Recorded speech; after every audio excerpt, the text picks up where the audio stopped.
Quarta-feira, dia do quadro Capital Sustentável, nosso espaço semanal com um notável especialista em sustentabilidade, Carlo Pereira.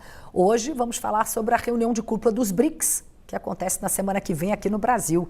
Carlo, boa noite para você, sempre muito bom esse nosso papo. Bom, o Brasil vai ser o anfitrião dessa cúpula dos BRICS no Rio. O que representa na prática presidir esse grupo em 2025? Cris, boa noite. Sempre uma oportunidade, claro, de colocar a sua agenda, né? Então, o Brasil, ele tem esse papel de influência não só regional, mas também do sul global. E é claro que presidir esses momentos, como os BRICS agora, nos dá uma oportunidade de pautar a agenda que entendemos que é importante para o Brasil e para o sul global, né? E vamos lembrar aqui que agora a presidência dos BRICS faz parte daquela tríade que nunca havia acontecido e aconteceu agora com o Brasil. Então, numa sequência, presidimos o G20, agora presidimos os BRICS e daqui a pouco, então, a COP30 também. E quais são os interesses estratégicos e econômicos que o Brasil tenta viabilizar com essa cúpula, Carlo? Há algo concreto mesmo em relação a negócios e investimentos? Sem dúvida nenhuma, né, Cris? Assim, os últimos anos, vamos lembrar, desde que os BRICS eles foram, então, lançados, a gente tem alguns marcos, né? Alguns deles muito focados na questão econômica, né? Então, em 2014... por acaso lançado em Fortaleza, no Brasil, tivemos então ali o advento do NDB, New Development Bank, presidido hoje pela ex-presidente Dilma Rousseff. E há um desejo dos países que compõem os BRICS, os 11 países, também os países associados, de fortalecerem esse banco, né? Uma curiosidade, Cris, talvez a gente não se lembre, mas a gente fala muito em BID, a gente fala muito em IFC, né? Esses bancos de desenvolvimento e fomento, mas, na verdade, quando olhamos de perto os números e quando a gente olha, por exemplo, o Banco Asiático de Desenvolvimento, quando a gente olha o próprio BNDES, né? O New Development Bank, então são bancos que hoje eles acabam trazendo mais oportunidades para esses países do que esses bancos que a gente tem mais guardados na cabeça, que são, claro, mais antigos, né? Então, por isso que esse é um papel que o Banco dos BRICS, o New Development Bank, já faz e querem, então, ampliar. Então, tem um desejo aqui, até dito muito diretamente pela ex-presidente Dilma Rousseff, de criar ali mecanismos que facilitem esses empréstimos para países vinculados aos BRICS, né? Esses bancos, vale lembrar, eles não necessariamente emprestam dinheiro apenas para os seus países ali associados, né? Mas pode ser ali um grupo maior de países, né? Então esse é um ponto. Um outro ponto aqui bastante importante, né?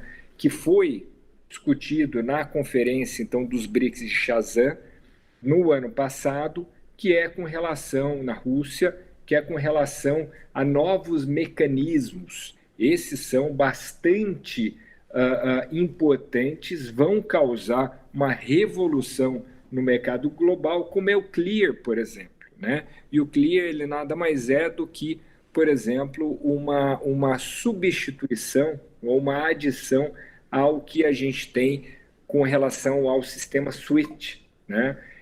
Que é o sistema, então, de compensação. Então, isso faria com que os países dos BRICS eles dependessem menos desse sistema e também dependessem, por consequência, também menos do dólar, né? Então, é uma discussão bastante profunda. E, para finalizar, o que a gente tem de bastante importante também é com relação a financiamento para a transição energética, financiamento para uma transição para uma economia de baixo carbono, né? Enquanto os países do G20, por exemplo, ou do G7 vêm batendo cabeça, apesar de nos BRICS termos países como, por exemplo, o próprio Irã, né, agora, mas também países produtores como a Arábia Saudita, países também ali como os Emirados Árabes, produtores de petróleo, né? O próprio Brasil, um produtor de petróleo bastante importante, mas eles ali uníssono, a gente sabe que tem ali um foco em descarbonização e financiar, até com o petróleo, a transição para uma economia de baixo carbono. Carlo, queria falar de um outro assunto com você. A The Economist disse hoje que o Lula perdeu relevância internacional, que está se isolando do Ocidente. Na sua opinião, isso procede? Ô, Cris, é uma visão, né? A gente tem que respeitar ali a visão toda e qualquer, seja qual ela for, mas claro que tem um viés muito claro, né? Um viés de um país ocidental, de um grande país que tem ali uma grande relevância. Então, a Economist, ela tem, claro, essa voz, por que não? Mas eu acho que cabe uma discussão aqui grande, né? Uma discussão de, por exemplo, o presidente Lula foi muito criticado com relação a ter condenado o ataque que houve no Irã por Israel, né?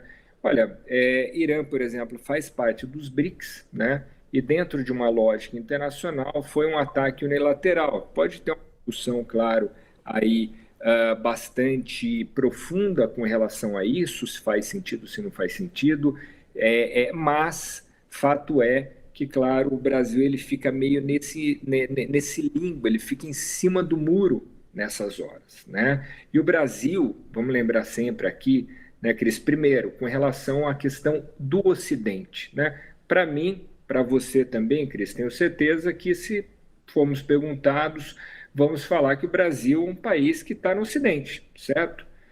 Não é tão óbvio assim, né? Então, na verdade, mais o Ocidente, menos uma posição geográfica e mais uma questão geopolítica, né? Não se tem essa clareza. Então, os países, né, como, por exemplo, Estados Unidos, como, por exemplo, o Reino Unido, não têm essa clareza tão grande de que o Brasil é um país ocidental, no sentido de defender os valores ocidentais também, né? Então, esse é um ponto que a gente tem que ter em consideração. E o que acontece? Até por isso que o país ele é visto como uma coisa meio que ali numa transição entre Ocidente e Oriente, nesse sentido desses valores, né? Então, por isso que a revista ela coloca aí o Lula como sendo uma pessoa que eventualmente perdeu essa força internacional, né? Mas, de novo, como isso se dá com relação aos BRICS, né? Que é o que está em pauta, e claro, às vésperas do que a gente tem aí da reunião na semana que vem no Rio, é claro que o presidente Lula ele estaria ali com foco bastante grande nos BRICS. Sem dúvida nenhuma. Carlos, sempre um prazer conversar com você às quartas-feiras. Até semana que vem. Tchau, tchau.